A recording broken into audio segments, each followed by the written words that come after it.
Alors donc c'était un vendredi, donc c'était une soirée de week-end, donc on avait prévu de s'amuser avec un ami.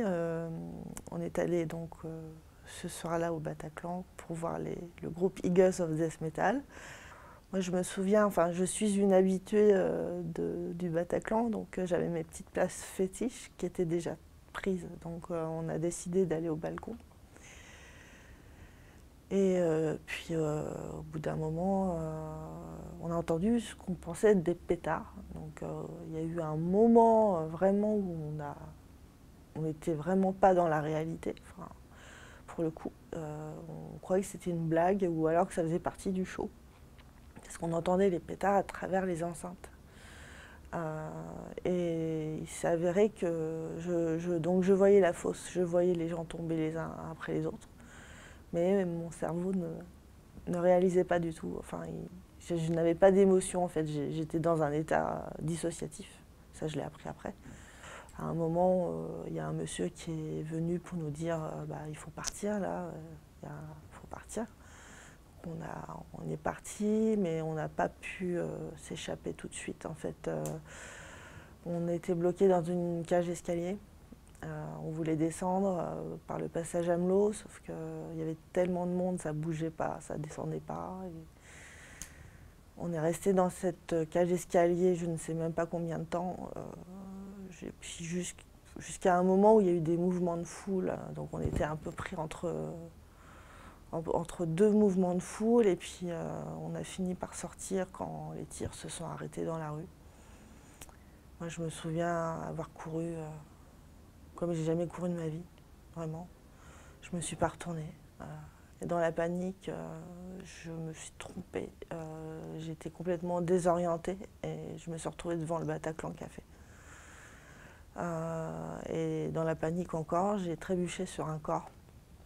Et ce contact avec ce corps m'a sorti de cet état dissociatif. Donc moi j'ai failli me faire écraser en sortant, en voulant traverser le boulevard Voltaire, tellement j'étais dans un état de panique totale. J'ai même pas vu qu'il y avait une voiture qui arrivait. Et j'ai couru avec mon ami. J'ai baissé la tête dans le taxi pendant tout le trajet parce que j'avais peur de me prendre une balle à travers la vitre. Parce que j'avais juste l'impression que tout Paris était visé. Et comme moi, on avait essayé de me viser, qu'on pourrait peut-être me traquer jusqu'à chez moi. Enfin voilà, il y a un délire paranoïaque qui se crée. Mais en même temps, j'étais euphorique.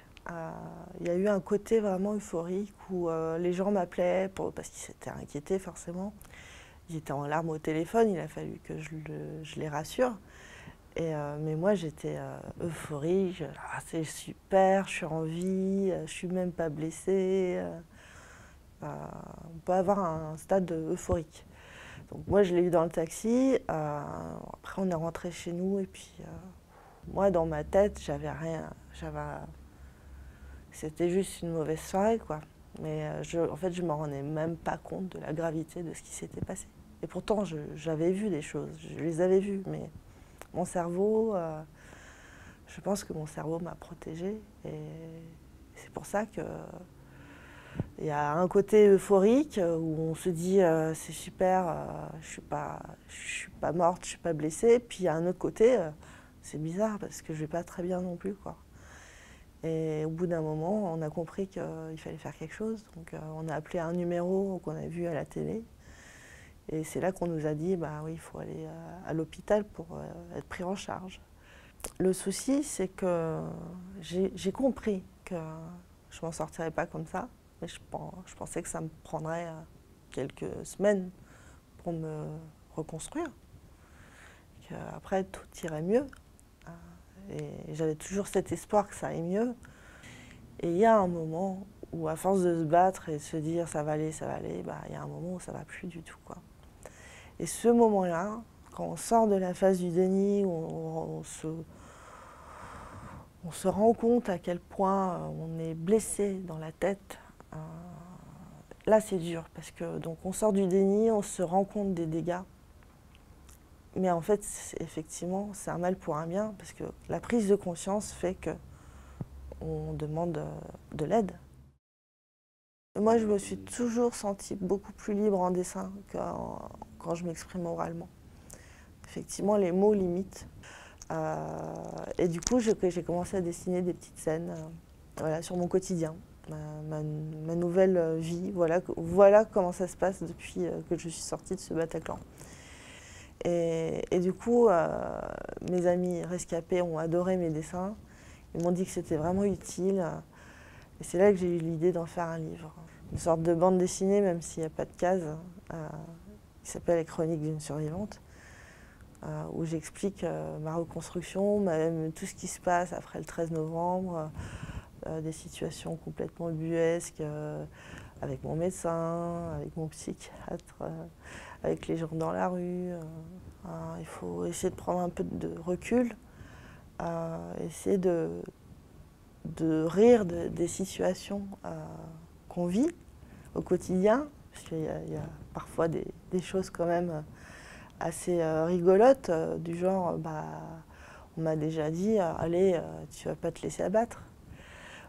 Moi, je préfère en rire que d'en pleurer. Déjà, le message passe mieux. Et surtout, je ris de moi. Voilà, je suis vraiment dans une... Je suis dans une méthode d'autodérision où je ris de mon nouveau moi, de comment je suis devenue. Donc ces dessins-là étaient aussi un moyen de reconnecter un peu tout en disant voilà ce qui se passe dans ma tête. Voilà ce dessin pour expliquer comment ça se passe, pourquoi on n'est pas bien, etc.